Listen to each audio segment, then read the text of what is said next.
Pertanyaan sekarang, saya yakin Tuhan saya Allah, tapi Allah nggak kelihatan. Ada alasan tidak kenapa Allah nggak kelihatan? Ada alasannya. Anda tanamkan baik-baik, ini masalah akidah yang paling penting. Bismillahirrahmanirrahim.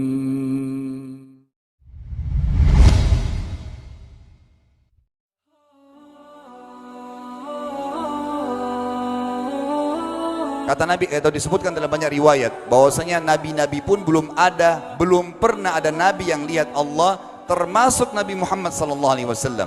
Kita ambil dalilnya dalam hadis Bukhari. Waktu Nabi SAW pulang dari Isra Mi'raj, jemaah sekalian, Aisyah bertanya radhiyallahu anha, berkata, istri beliau, ya Rasulullah, hal tara rabbak? Apakah anda waktu Mi'raj ke langit, terima perintah sholat, sempat lihat Tuhan anda enggak? Lihat enggak Allah itu bagaimana? Apa jawaban Nabi SAW? Nurun ala nur anna arah. Allah itu cahaya, di atas cahaya, terang sekali. Bagaimana saya bisa melihatnya? Artinya Nabi SAW mengatakan, saya sendiri belum pernah lihat bagaimana itu Allah. Contoh sebelumnya Nabi Musa alaihissalam. Nabi Musa waktu menerima wahyu Taurat, itu selama 40 hari turun Taurat lengkap. Al-Quran 23 tahun baru lengkap. Kalau Taurat 40 hari nunggu di gunung Tursina. Tursina sebuah wilayah di Mesir sekarang. Itu banyak gunung-gunung batu, ada satu gunung batu yang tinggi, Nabi Musa nunggu di situ. Setiap hari Jibril datang turunin surah, turunin ayat gitu. Setelah berlalu 37 hari dari 40 hari menunggu Taurat turun, Nabi Musa alaihissalam tiba-tiba bertanya kepada Allah, mengatakan begini dalam Al-Quran, A'udzubillahi minasyaitonir rajim, Rabbi arini anzur ilaik. Wahai Tuhanku, izinkan aku melihatmu. Aku beriman kau ada ya Allah, tapi aku ingin lihat kau bagaimana. Allah menjawab, tidak mau mengecewakan Nabi Musa. Sebagai manusia Allah mengatakan, lan tarani. Perlu anda tahu dalam bahasa Arab jemaah sekalian ada 3 kosakata la, tidak yang berarti tidak. Ada la biasa artinya tidak, ada lam dengan mim, lam artinya tidak pernah, ada lam dengan nun, lan artinya tidak akan pernah. Allah mengatakan apa? Lan tarani, kau tidak akan mampu melihatku wahai Musa. Tapi Allah nggak mau kecewain Musa. Ternyata Musa selama 37 hari jemaah sekalian kagum-kagum lihat gunung-gunung batu di situ. Pergantian siang malam, burung-burung yang terbang, air yang mengalir di lereng-lereng gunung. Lalu dia mengatakan, Allah mengatakan apa? Walakin unzur ilal jabal fa in istaqarra makanahu fasawfa tarani. Coba kamu lihat gunung-gunung batu di sekitarmu hai Musa. Kalau mereka bisa menampung kedatanganku, kata Allah, kau akan bisa melihatku. Apa yang terjadi? Allah lanjutkan, falamma tajalla rabbuhu lil jabal. Waktu Allah baru niat mau datang, belum datang, ja'alahu dakka. Semua gunung batu itu hancur lebur, tidak mampu menampung kedatangan Allah. Wa kharra Musa sa'iqa. Lalu Musa pingsan tiba-tiba. Waktu Nabi Musa bangun, langsung ucapkan kalimat, amantu billah, saya beriman pada Allah. Berarti fakta lapangan, nabi-nabi aja belum pernah lihat Allah. Masih pertanyaan lagi jemaah sekalian, kenapa Allah nggak bisa kelihatan? Saya akan jawab dan tolong ini jadikan sebagai pegangan hidup. Ini landasan akidah kita. Kata para ulama, karena anda kalau sholat, anda mengucapkan satu kalimat yang merupakan jawabannya. Allahu Akbar. Allah Maha Besar.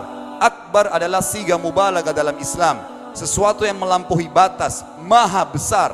Kita terangkan. Kata Nabi SAW, perumpamaan bumi yang kalian tinggali ini dibanding dengan langit pertama di atas kepala kalian ada 7 lapis langit. Allah mengatakan sab'an shidada, 7 lapis langit yang kokoh. Alladzi khalaqa sab'a samawatin tibaqa, yang menciptakan langit tibaqa bersusun 1, 2, 3, 4, 5, 6, 7. Allah di atas langit ke-7. Kata Nabi SAW, perumpamaan bumi yang kalian tinggalin dibanding dengan langit pertama di atas kepala kalian, ibaratnya seperti cincin yang dibuang di padang pasir. Jadi kita tidak akan pernah bisa melihat ujungnya langit karena kita sangat kecil, dan ini terbukti secara fakta. Apakah anda sudah tahu bahwasanya miliaran bintang-bintang yang ada di atas kepala anda yang jaraknya sekian miliar tahun dari bumi dan sekian miliar tahun lebih besar daripada bumi, sekian miliar kali lebih besar daripada bumi, itu semua berada di bawah langit pertama. Manusia tidak akan pernah bisa memegang langit ini dengan telapak tangannya, karena dari sini saja ke Pluto jaraknya 270 tahun. Nggak bakal bisa ada astronot dikirim kena mati di tengah jalan. Jaraknya jauh sekali bintang-bintang, dan semua berada di bawah langit pertama. Kata Nabi SAW, di atasnya ada langit kedua besarnya, digabung antara bumi sama langit pertama seperti cincin dibuang di padang pasir. Langit ketiga, 2, 1 dan bumi digabung tiga-tiganya, di mana langit ketiga seperti cincin dibuang di padang pasir, sampai langit ke-7, 5, 6, 4, 3, 2, 1 dan bumi 7 digabung, dibanding langit ke-7 seperti cincin dibuang di padang pasir. Dan langit yang luas ini jemaah sekalian dipenuhi dengan makhluk Allah yang lain namanya malaikat. Dalam hadis Bukhari kata Nabi SAW, waktu saya sedang dimi'rajkan ke langit, tidak ada 4 jari pun ukuran di langit yang luas itu, kecuali saya temukan malaikat yang sedang ruku atau sujud, penuh dengan jumlah mereka. Anda tahu malaikat itu ada namanya nama kelompok, seperti Raqib Atid itu kelompok, di bawah Raqib banyak miliaran malaikat, di bawah Atid miliaran malaikat. Sama dengan Munkar Nakir, ada memang nama kelompok. Makanya kalau manusia 5 miliar, Raqib Atidnya 10 miliar, Raqib Atidnya 10 miliar. Lalu kata Nabi SAW, di atas langit ketujuh ada Sidratil Muntaha. Besarnya digabung antara 7 lapis langit dan bumi, 8 hanya seperti cincin di bawah di padang pasir. Di atas Sidratil Muntaha ada sebuah lautan yang Allah ciptakan. Lautan itu besarnya digabung antara Sidratil Muntaha, 7 lapis langit dan bumi, 8, 9-9-nya seperti cincin dibuang di padang pasir.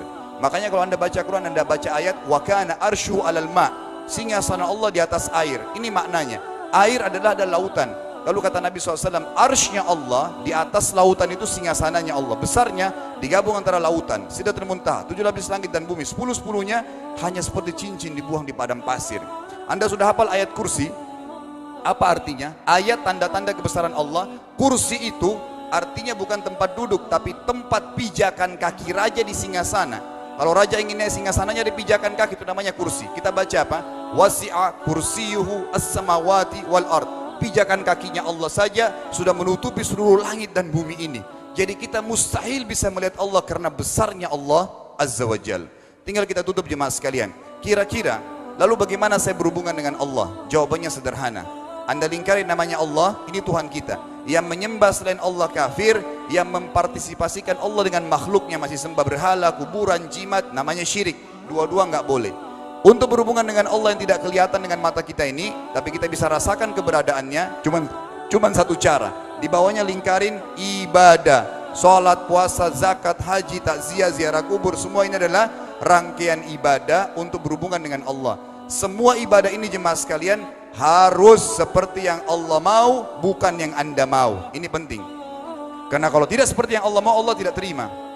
Bagaimana caranya supaya bisa seperti yang Allah mau? Ikuti buku pedomannya. Ada Al-Quran, ada Sunnah. Yang beribadah keluar dari 2 pedoman wahyu ini tidak akan diterima oleh Allah. Seperti Anda kalau kerja di perusahaan, pimpinan perusahaan kasih peraturan, Senin pakai baju kuning, Selasa baju hijau, Rabu pakai baju hitam. Datang jam 7, keluar jam 5 sore. Ternyata Anda tidak. Hari Senin Anda pakai baju yang hari Rabu, datangnya jam 9, keluar jam 2 siang, dikeluarkan oleh pimpinan atasannya. Itu baru peraturan manusia. Bagaimana dengan peraturan Allah Azza wa Jal? Maka kita simpulkan semua jemaah sekalian adalah, yakinlah Tuhan Anda Allah ada, satu-satunya Tuhan. Kalau Anda sedang sakit, yang ciptakan Anda Allah, yang ciptakan penyakit Allah, yang menciptakan kesembuhannya Allah. Kalau kita sedang musibah sama, kalau kita sudah senang juga sama. Semoga Allah SWT menjadikan kita orang-orang yang senantiasa beriman padanya, dan juga selalu berteguh dalam keimanan tersebut serta mengikuti syariat dan hukumnya.